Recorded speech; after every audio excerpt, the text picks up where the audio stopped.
Good morning and welcome to Rising. We've got another great show for you today as the week continues. We're halfway through it, It's I hump think. day. How about that? Things are going well. Great. Nice to see you, Linda. Nice to see you too, Robbie. What's on your radar? Happy to tell you. Let's get right to it. So, viewers, do you remember a woman named Deborah Birx, the lady with the colorful scarves who appeared at all those early press conferences during COVID-19? Birx was, along with Dr. Anthony Fauci, one of the main advisors to President Donald Trump and then, of course, President Joe Biden on all matters involving COVID. She was one of the foremost public health authorities crafting the government's response to the pandemic, including social distancing, masking requirements, and the promotion of vaccines. Now, I have long criticized Fauci and Birx for being all too ready to jettison civil liberties and ignore legitimate disagreement among experts about the right way to combat COVID. Some experts, for instance, initially downplayed immunity acquired from infection in their haste to promote mass vaccination for all persons regardless of their individual health statuses. Fauci subsequently admitted that he made up the guidance on 6 feet of social distancing, and other policies like mask mandates and vaccine mandates are now routinely questioned, as they should be, as having not actually done very much to fight COVID. Now, while the vaccines did a good job of reducing severe illness and death for the most at-risk population, the elderly, the obese, and the immunocompromised, they did not end up offering broad protection against infection.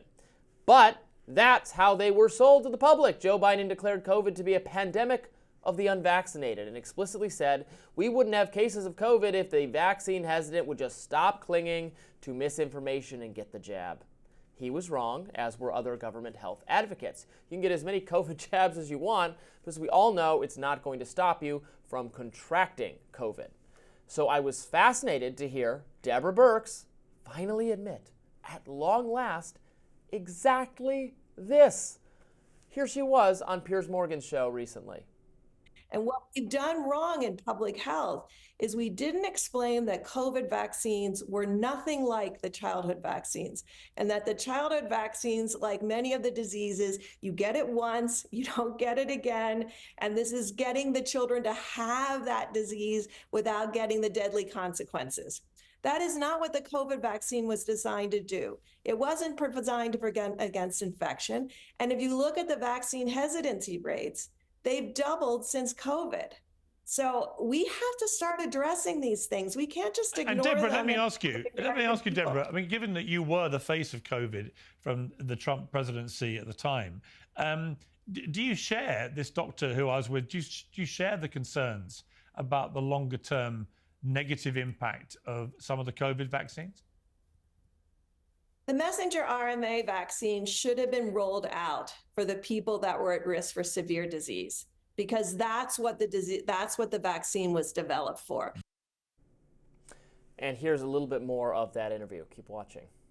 But when we say that we're following the science and the data, we need to follow the science and the data. And the science and the data said people primarily over 65 or people with significant comorbidities were at risk for severe disease. Those are the individuals that should have been immunized first. And we should have put our science behind our immunization schedule and protected those most at risk. It went into young people in hospitals before it went into our elderly in nursing homes. That is not following the science and the data. So I am all for following the science and the data, but it shouldn't just be a statement. It should be a reality. Excuse me while I pick my jaw up off the floor. This is incredible, truly incredible. Now even Deborah Birx, who along with Fauci was the highest profile purveyor of the mainstream elite consensus on COVID, she now thinks that our government, the government she was in charge of advising at the most foundational level, did not follow the science in terms of the vaccine rollout.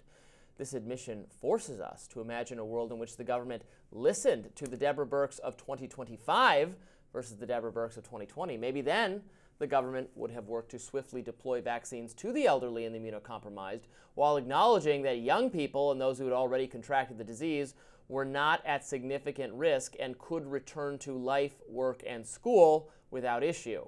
Instead, the health bureaucracy pursued an implicit zero COVID strategy, toiling under the false, utterly false notion that vaccinating everyone would reduce COVID cases to next to nothing.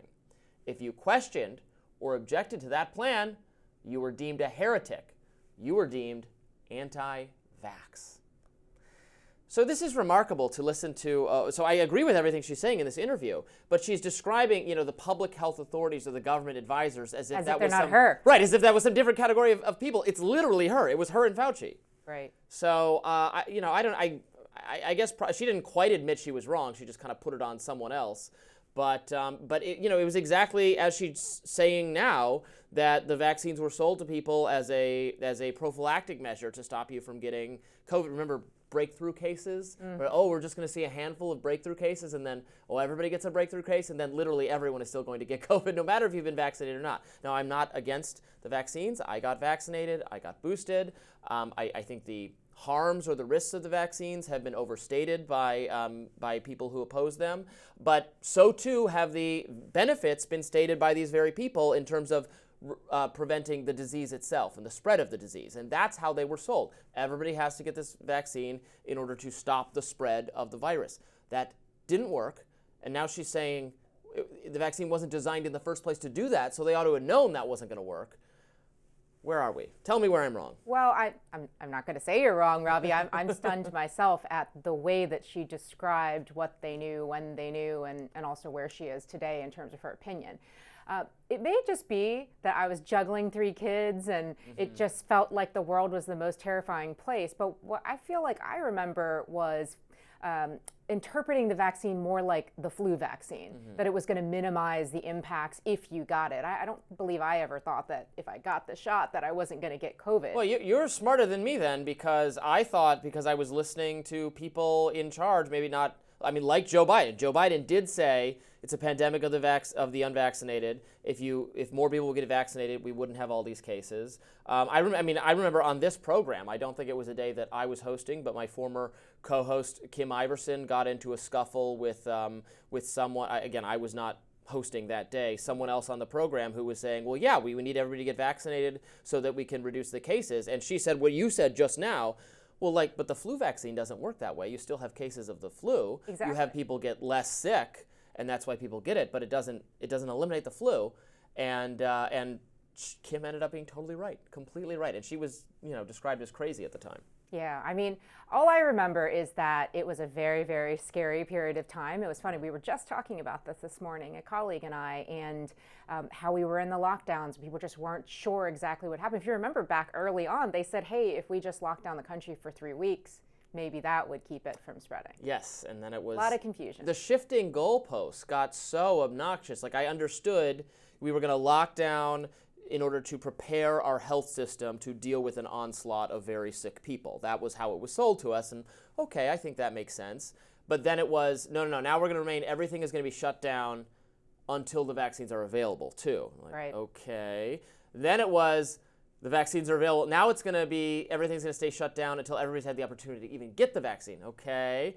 Then it was, now everything's going to remain shut down until, cases drop to almost nothing, and schools are just going to remain closed until there's no COVID in schools whatsoever. I'm like, well, that's never going to happen. That won't happen at any point in the next century, as far as we can tell. So the shifting goalposts, I think, were really a mistake on the public health experts on their part, because I think it eroded a lot of faith in them. In the healthcare system writ large. Yes. I don't want to discount how terrifying and it people was. were afraid, and, yes. And of course, we all remember those really awful selfie videos that first responders were posting about how exhausted they were and how helpless they felt in the face of all of it. I don't know how much of what was being expressed by the then first Trump administration that was really just intended to tamp down people's anxieties. All right, next up on Rising, President Donald Trump and Elon Musk were interviewed by Fox News host Sean Hannity. We will watch and discuss. Stay tuned.